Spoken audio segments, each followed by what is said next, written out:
So hello everyone.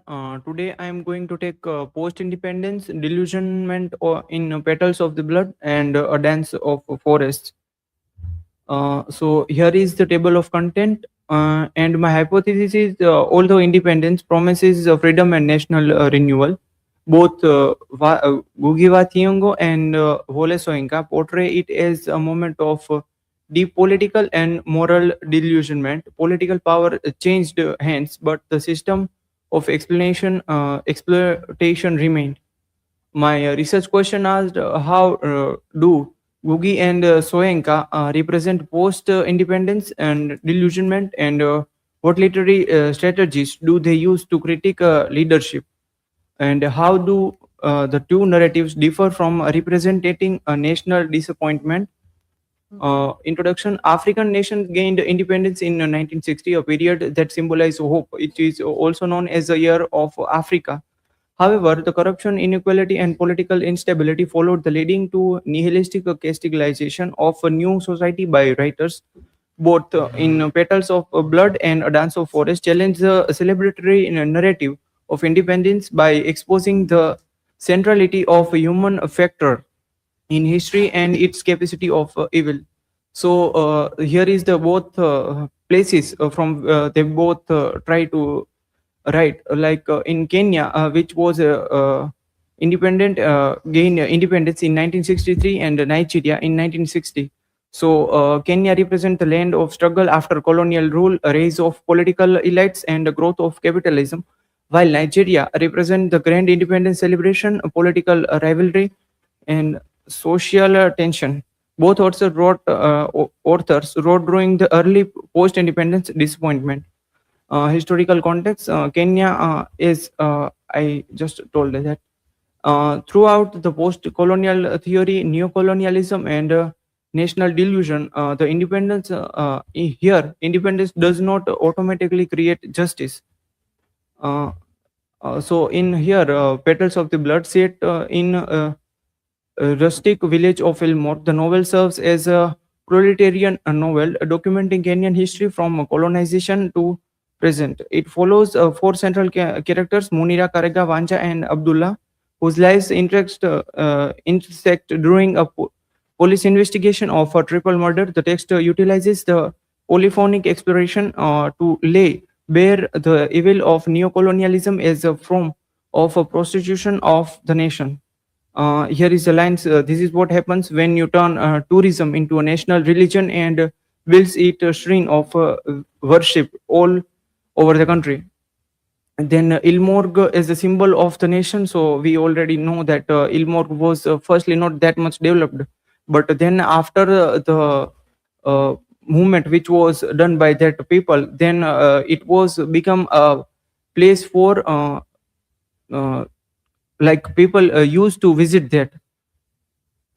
So here the economic growth and benefits elite not common people in old village, but now the business exploit villagers.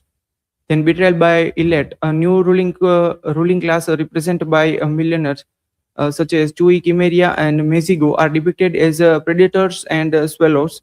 Chui, once a legendary striker leader, becomes a black replica of colonial oppressors demanding total obedience. Ngũgĩ critiques this leader for using tourism as a national religion, effectively selling the nation's soul for a profit. It was the era of drinking blood and feasting on the human flesh. That kind of thing we can find here. Then delusionment in the novel, ordinary citizens like Abdullah and triple freedom fighter remain poor while elites amass wealth. So capitalism increase as division, and independence becomes a symbolic, not transformative. Then in the Dance of the Forest, it was written in 1960, and the play uses mystic strategies to intake a dystopian vision of humanity. Instead of a praise song, Soyinka present mythodrama where the living are forced to confront the restless dead. It is set in a symbolic forest inhabited by the forest dwellers, who mirrors the unpredictability and deceitfulness of a modern society. The independence celebration. So there is a celebration, but what celebration, that is not clearly mentioned, but they are gathering. So we can interpret that it is the celebration after some kind of independence. where peoples are expecting that their great ancestors would be there, but instead of there are some dead mortals there. The human capacity persist forest had to send illustrious ancestors, but they receive restless dead.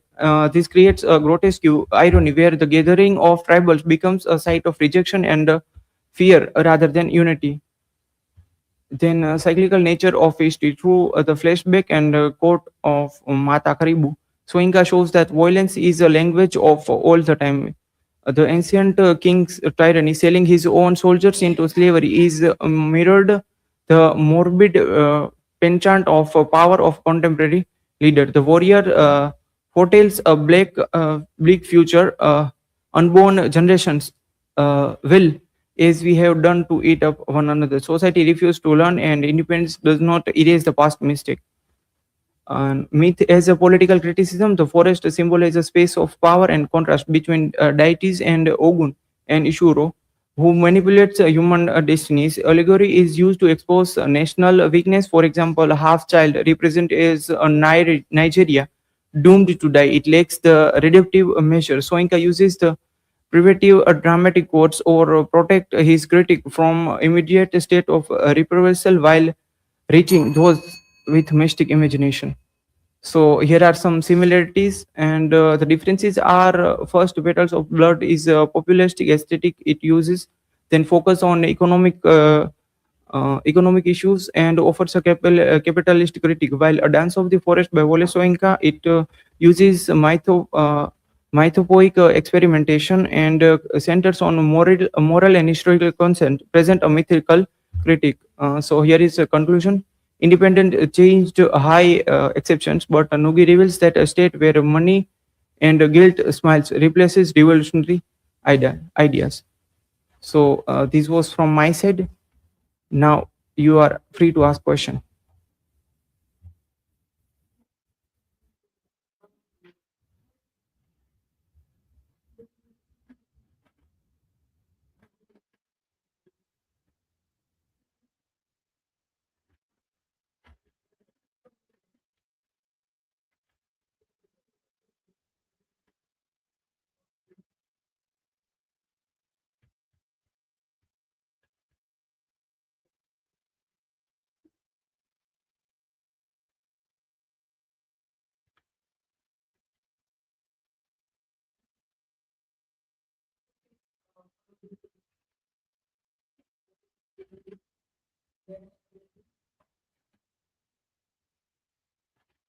So, Bhargav, my question is why does Soyinka use the restless dead instead of heroes?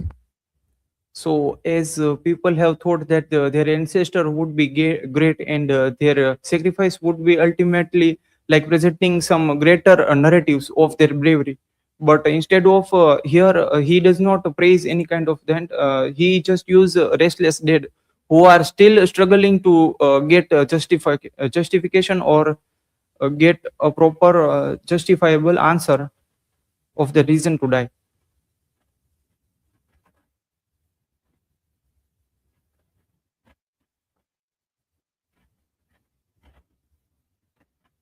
My question is why? What is the main difference between the two authors' critics? So basically, we can say that both try to present a different type of view. First, he is using economic critique, and other is using mythification through the symbolic meaning. He tries to satirize that how people were doing and still are doing, but not learning from history. Thank you.